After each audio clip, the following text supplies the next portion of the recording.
রাত পোহালে সকাল থেকে শুরু হয়ে যাবে আসন্ন লোকসভা নির্বাচনের ভোট গণনা।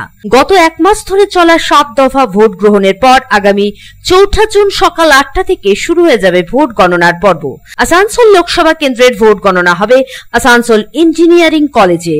এখানে আসানসোলের 40টি স্ট্রং রুম করা হয়েছে। স্ট্রং রুমের চারিদিকে কড়া নিরাপত্তার জালে মোড়া রয়েছে। সুষ্ঠুভাবে ভোট গণনাকে পরিচালনা করার জন্য এদিন অর্থাৎ সোমবার একটি প্রশাসনিক বৈঠকও করা হলো এডিডি এর সভাগৃহে। পশ্চিম বর্ধমান জেলা শাসক তথা জেলা নির্বাচনী আধিকারিক এস পান্নাবালামের নেতৃত্বে এদিনের এই বৈঠকে উপস্থিত ছিলেন প্রশাসনিক কর্তা ব্যক্তিরা। জানা যায় মোট 184টি টেবিলে ভোট গণনা হবে বলে জানা গেছে। এর মধ্যে 155টি টেবিল ইভিএম গণনায় ব্যবহার করা হবে। বাকি টেবিলগুলো পোস্টাল ব্যালট এবং অন্যান্য ব্যবহারের জন্য সংরক্ষিত। আসানসোল উত্তর এবং আসানসোল দক্ষিণ বিধানসভার জন্য সর্বাধিক 26টি টেবিল রাখা হবে। পাণ্ডবেশ্বর বিধানসভায় অন্তত 18টি টেবিল থাকবে। 4 জুন সকাল 8টায় পোস্টাল ব্যালট গণনা শুরু হবে। এরপর ইভিএম এর ভোট গণনা হবে। সূত্র অনুসারে সর্বাধিক 14 রাউন্ড এবং সর্বনিম্ন 12 রাউন্ড গণনা করা হবে। 750 জন সরাসরি গণনায় অন্তর্ভুক্ত করা হবে।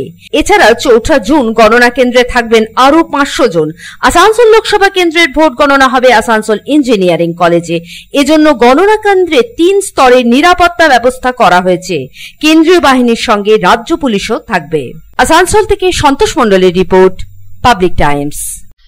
अब आपके शहर रानीगंज में नीलकमल फर्नीचर में मिलेंगे एक ही छत के नीचे फर्नीचर के सारे सॉल्यूशन। घर हो या ऑफिस, अब फर्नीचर की जरूरत पूरी होगी नीलकमल फर्नीचर में।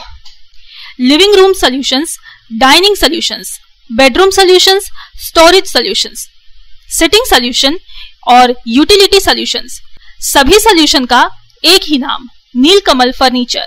हमारा पता है NSB रोड, रानीगंज, अमृत कुंज आश्रम के निकट।